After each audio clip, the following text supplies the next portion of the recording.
দর্শক বন্ধুরা, আজকের রেসিপি নিয়ে এসেছি গোবি মাসালাম। এটা আগে বহু 200 বছরেরও পুরনো জিনিস, যেটা কিনা মানুষে মুরগি দিয়ে মুরগি মাসালাম করে খেত। ভেজিটেরিয়ানদের জন্য অপশান এটাই যে আমরা গোবি মাসালাম বানিয়ে খাই, ওইটা আমরা খাই না সেই কারণে।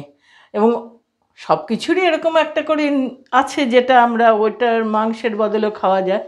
এই যে আমি এত বড় একটা কফি নিয়েছি, ফ্রেশ কফি, এটাকে এই জল রেখেছি, ফুটছে। এই জলের মধ্যে আমি এখন এটাকে সেদ্ধ করতে দেবো।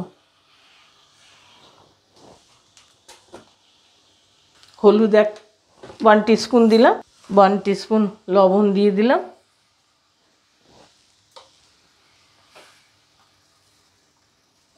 এবার আমি ঢাকা দিয়ে দেবো, সেদ্ধ হোক এটা।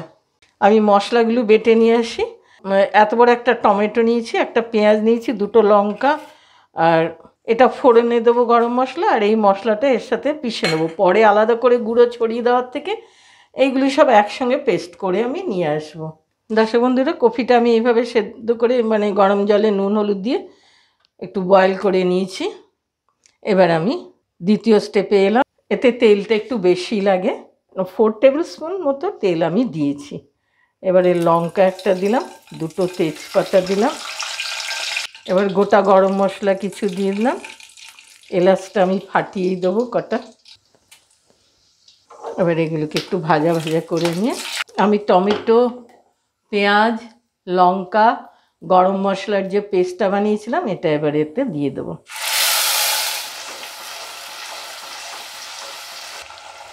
ওয়ান টিস্পুন আদা বাটা দিলাম, 1 টিস্পুন রসুন বাটা, 1 টিস্পুন ধনে গুঁড়ো, 1 টিস্পুন জিরে গুঁড়ো দিলাম। আমি সব মশলাগুলো পরপর দিয়ে যাচ্ছি বন্ধুরা, ভালো করে ফলো করে নেবেন। এই 1 টিস্পুন আমি হলুদও দিলাম, 1 টিস্পুন কাশ্মীরি লঙ্কার গুঁড়ো দিলাম। এবার আসছি লবণে। লবণ আমি কফিটা সেদ্ধ করেছি, যেন 1 টিস্পুনের বেশি দেবো না, বেশি হয়ে যেতে পারে। এবারে 1 টিস্পুন চিনি দিলাম। সব মশলা আমার দেওয়া হয়ে গেল। এবার এগুলোকে খুব ভালো করে ভাজা ভাজা করব।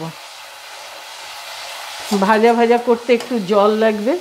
আমি যে কফিটা সেদ্ধ করেছি বন্ধুরা, এই জলটা আমি ইউজ করব এতে এবং গ্রেভিতে।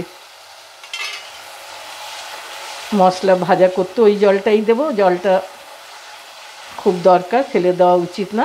এইভাবে আমি একটা ভাজা ভাজা করে নিই, একটু ঢাকা দিয়ে রাখি, মশলাগুলো ভাজা হয়ে তেলটা বেরোক। দর্শক বন্ধুরা দেখুন কীভাবে তেলটা ছেড়ে দিয়েছে।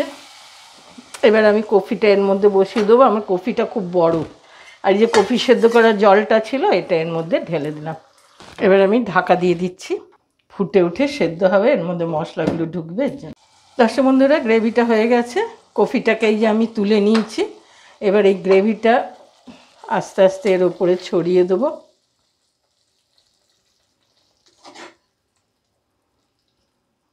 দর্শক বন্ধুরা, একটু কেওড়ার জল, একটু গোলাপ জলও দেবো এর উপরে।